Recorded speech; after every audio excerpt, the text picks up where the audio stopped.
I try to make these not as short as possible, but try to get as much information packed in as possible. And I don't want to just talk either and bore you guys to death. But if you have any questions about anything, finance, education, Nick, specifically, I'll talk to you actually right now. Every parent I get a question about asks me about education funds, what I think about educational savings funds. So I'll talk about that a little bit here. I researched them years ago. My oldest daughter is almost 10 now. So I researched them probably 8, 9, 10 years ago.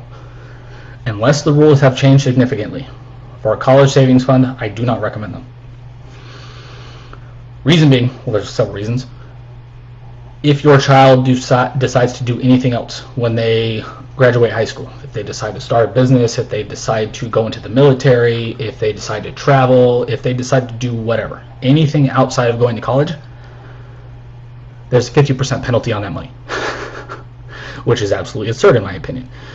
So that's the main reason I don't recommend college savings funds. Should you invest for your kids? Yes. In index funds or something like that, it would be specific to your situation. I could talk to you guys if you have questions about that, and I could help you with that. But in terms of college savings funds, do not recommend them. Again, unless you want to force your child to go to college, you have to pay a 50% tax penalty on it if they decide they don't want to do it. The second reason is, yes, I'm biased. Ms. Scholl, you're probably not going to like this as an educator. Everything I know about finance and investments and economics is self-taught. I had severe health issues after high school that I still deal with to this day, so I could not go to college. Everything I know about economics, investments, stocks, finance is completely 100% self-taught. So yes, I'm biased against colleges. But personally, and I'm going to make another video about this as well, I think universities as we know them have been dying for years because they're charging more and more and they're delivering less and less. In terms of, this goes specifically to a wealth premium, what's called a college wealth premium, or it used to be called the college wealth premium. I read an article, I think it was from the Wall Street Journal, probably a month ago, so it was right before this stuff kind of hit. The college wealth premium means for those, and this covers, I think, the last 100 years. If people that used to go to college, and I don't remember the exact numbers, again, I read this about a month ago, but I think this was from the 50s, 60s, 70s maybe, that if you went to college, in general, you earned 74% more than somebody who didn't go to college over the lifetime of your earnings capabilities. That number has dropped to 0 for every race other than white people, and for white people, that number has dropped to 24%, just 24%. So it doesn't even make much economic sense to go to college anymore. You're getting charged more and more, you're having to do more and more kind of useless classes, and you're getting less and less, not only from an educational standpoint, but also from an economic standpoint. Okay. So from a university perspective, that's another reason I don't like the college savings funds. The third reason is what we're doing right here. I'm using an HD camera to talk to you guys on live video on Facebook. I'm going to transmit this to my blog readers. I've used Zoom for the last 2 years, so I'm very familiar with Zoom. I do all my trainings on Zoom. Going to university classes, frankly, isn't necessary anymore. There are full university classes online available for free from MIT, Stanford. Again, everything I've learned about economics and finance is completely 100% self-taught because I couldn't go to college. I'm reading this comment real quick from Charles. Yeah, no, I agree. That's why I said I don't know. Charles, I agree with you 100%. I do not know the answer is, but what we're doing now is not sustainable for more than 3 months. It's not. Because companies will go out of business in mass, which will lead to even more unemployment and people not being able to pay their bills and feed their kids. Again, I don't know what the answer is, but what we're doing now is not sustainable. It's just, frankly, it's not. Again, I don't know if you guys just came on for this. I've studied more than almost 2,500 companies in the last 20 days or so in about 40 countries worldwide. On average, I would estimate that on average those companies have about 3 months of cash and cash flow. If they're not getting paid, and again, most companies aren't getting paid right now, they're going to go out of business within 3 months. Or they're going to have to take on more debt at worse terms, which again, they won't be able to do if the credit market's tighten and the banks are having issues, which the banks are already having issues. And yeah, and this cycle is going to get worse and worse, and I don't think anybody on earth knows how to handle this, let alone Ray Dalio. I think they have people, Warren Buffett, leaders of our government. I don't have much faith in leaders of world governments outside of the. I don't have much faith in them. I don't like getting into politics because people just get angry about it. But I think most politicians are idiots and they lie. So I'm not a big believer in politicians either.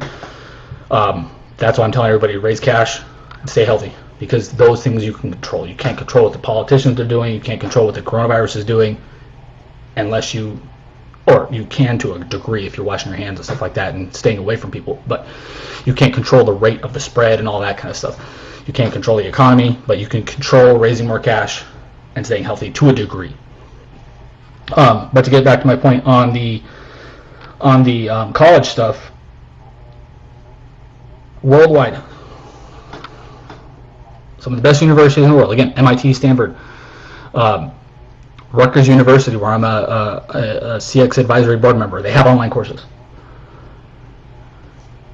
I don't think college university classes in person for $40,000 to $120,000 are worth it anymore. You can learn the same stuff online for free, but you're just not going to get the certificate. So is a certificate, a piece of paper, is a diploma worth $40,000 to $120,000? In my opinion, that better be a damn good piece of paper. You better be becoming a high-powered lawyer, a doctor, something like that. For those things, college is probably still necessary. Lawyers, doctors, possibly engineers, nurses. My wife's a nurse. Other than that, I don't think in-person college courses are necessary anymore. And frankly, I think with more people learning how to work from home, with more people using YouTube and Zoom and Facebook Live and Skype and all these digital technologies, I think this is going to accelerate actually the downfall of universities for not only because technology is easier and faster and in many cases more reliable, but then you're getting a more focused education, if not a better education. You're getting a far cheaper education. You don't have to pay $40,000, $120,000 to learn on YouTube. You also have to watch out for the cat videos too. I understand that.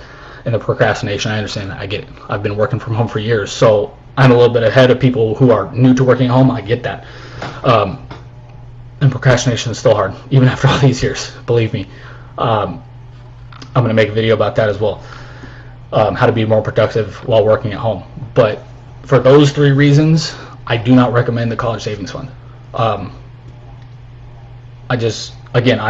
100% admit that I am likely biased against universities because I'm completely self-taught, but it just logically it doesn't make sense to me to go into an enormous amount of debt if you're not going to be making an enormous amount more than other people.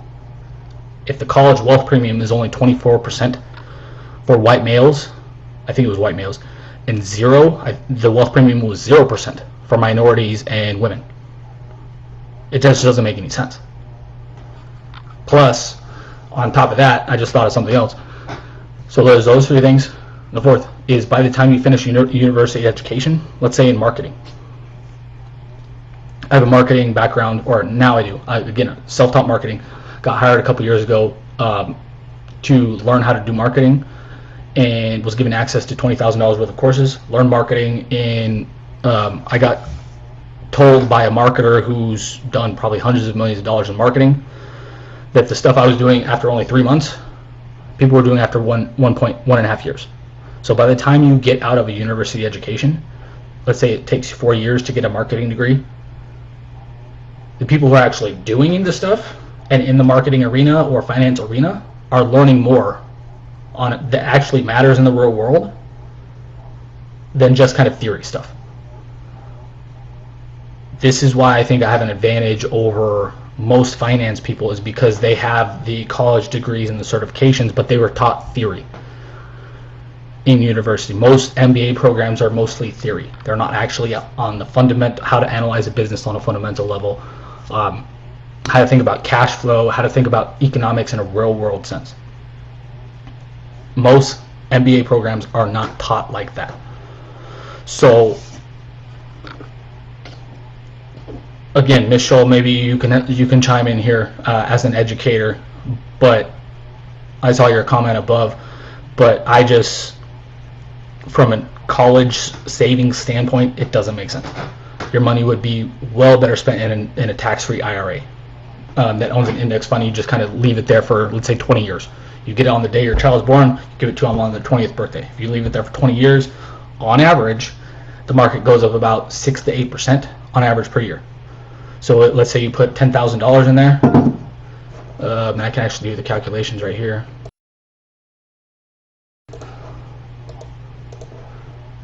So let's say you put $10,000 in your child's savings account on the day they're born. You leave it there for 20 years at a 7% interest rate. That will turn into just under $40,000 in 20 years. Meanwhile, again, if you put it into a college savings fund and they decide not to go to college, that $40,000 will turn into $20,000 because they have to pay a 50% penalty on it. So again, I know most people viewing this right now currently, we grew up together. We were military kids or went to military schools in South Dakota, or are currently in the military. We were raised around the military. So if your child decides to go to military or into the military instead of going to college, 50% tax penalty on the college savings fund. They decide to travel, start a business, whatever, 50% penalty. That's an insane amount of money to give the government for essentially doing nothing. I don't even know why the penalty is so high, because even if you take out an IRA early, it's typically a 20% tax and then a 10% tax penalty if you take an IRA out and before the age of, I think, 59 and a half. It's 30% total tax. 20% taxes off the top, 10% tax penalty. I don't understand why the college savings fund is a 50% tax penalty. Again, it might have changed in the last 8-9 years since I last researched it. But once I saw that, I told my wife, I was like, there's no way I'm doing that. I'm not only because I'm biased against college because of my personal perspective and not being able to go to college and everything being self-taught, but because what if they decide they don't want to go to college? You just lose 50% of the money like that. It's crazy. It's crazy to me. Okay, so I hope that answered that question. Sorry, I kind of went off a tangent there, Nick. Not sure if you're still watching or if that helped at all, or even if you thought about that. But every single parent, I get a question, or that has kids, I get a question about the college savings fund. So I wanted to talk about that with you, possibly. If anybody has any questions, real quick before I get off here, we're about almost an hour in. Let me know if you have any personal finance questions and you don't want to ask them here. Personal finance, investments, stocks, budgets, how to earn more capital or how to earn cash on an online business, how to be more productive at home. Send me a message on Facebook if you don't want to ask it here, and I'll answer it. Because again, I've said this in every video as well. The scammers have not come out yet, but in every financial crisis, scammers will come out, and I want to help as many people as I possibly can not only make better decisions, but stay away from these scammers, because they will be coming at some point.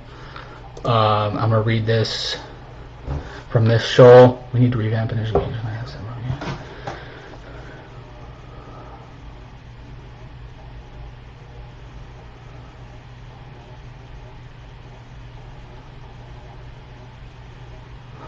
Thank you, and I 100% agree with you on that as well. Not just a college, not just a college. No, I appreciate it. Not just a college kind of level. I think, and again, I'm going to make a video about this. I think what we're not only does education need from and all levels, from kindergarten up, needs a complete revamp. I 100% agree with that, and I think this is going to be an opportunity to do that because again, everybody's trying something new with online education. Yes, it's been frustrating at times, especially my two oldest daughters are in kindergarten and third grade. It's been very frustrating at times, believe me. But is sitting a kid in class for 8-9 hours a day, teaching them how to memorize stuff only the best way to teach kids? I don't think so. I think people need to learn how to think more. For example, my oldest daughter, she will ask me a question in math. Let's say I'm helping her with math. She's pretty good at math. And math is straightforward. You either get the answer right or you get it wrong. She will put the answer down and look at me or her mom, if her mom's helping her, and just wait there and to tell her if we got the right answer instead of going on to the next problem because she's afraid of getting something wrong. That makes no sense to me. You don't get better by not trying things. You get better by failing and improving and making tweaks and improving and learning. Just teaching kids how to memorize stuff, to me, doesn't make sense. Yes, I know there's education standards from the states and from the federal government. I understand that. I don't agree with many of them. I think we need more outside time, more gym time, more PE time, more industrial education, industrial technology, more home ec. I think we need more of that kind of stuff. Real world educational stuff, not just memorization. Memorization for random facts. In, let's say, social studies, again, I love social studies. I still love history. I still study history constantly. But knowing when exactly the Declaration of Independence was signed is not as important what the Declaration of Independence means. And this goes, again, my oldest daughter's in third grade. And she is 100%, they're pretty much taught to memorize stuff, not about actually the meaning of stuff. And that really bothers me. So anytime her or my other daughter, our middle daughter, asks a question about that, like what does this mean or why is this important, I try to explain it to them the best I can. When it comes to math, I actually told my niece, and this was years ago, she was in middle school then, she's in high school now. She asked me, she was having some problem with math. I was like, why do I have to learn this? It's like, because you have to. She was like, why? It's like, honestly, do you want me to tell you why? Not only because you have to, because they're telling you to, but you're not probably going to use it unless you become an architect or an engineer or something like that. I use 6th grade math in every single financial calculation I ever do. No greater than 6th grade math. She thought I used some high-level math. Everybody thinks I use some high-level math. I use 6th grade math. You don't need a lot of this stuff taught in public education, public schools anymore, frankly, in my opinion. And again, you especially don't need to just memorize stuff. If you're being taught the meaning behind things or why things are important, that's a different story. But from my personal example, again, I like the school where my daughter goes, or where my daughters go. But it's just memorization, memorization, memorization, memorization. It's not why something is important. And that, again, that really bothers me. But again, I used to get yelled at all the time by my dad for asking why. Why? I still actually ask why to everything. So if I don't understand something, I ask why. I want to know the meaning behind something, not just memorizing something. So I completely agree with you. Not sure if you agree with that kind of stuff that I just talked about, but or at least the last stuff I talked about. I see your other question or your other point said exactly, but that's just my thoughts again. I just don't get a lot of the stuff. But again, I'm not smart enough to fix it either. I don't know what the fix is. Should we do more stuff like apprentice schools in high school? Possibly. Should we do more stuff like clinicals, like my wife does in nursing school, and apprenticeships and on-the-job training and coaching and that kind of stuff? I think so, but again, I don't. The kids still have to want to be involved too. This isn't just on the education system. The kids have to want to be involved and want to learn a new skill. So again, like everything I talked about earlier, not everything is black and white. So there's gray areas to everything. But again, until next time, I'm going to get off of here. Probably I might do another one tomorrow, depending on what economic news comes out tomorrow. Again, I'm not sure what time. Probably between noon and 2 usually is when I try to do these, because that's when my kids are the least crazy. So I have the most kind of free time. But I'll try to do a better job of getting these in the future, kind of scheduled in advance. Again, if you have any questions, personal finance, stocks, investments, real estate, budgets, whatever, coronavirus stuff, and you don't want to talk about it here, message me on Facebook or email me. Here's my email, or one of my emails.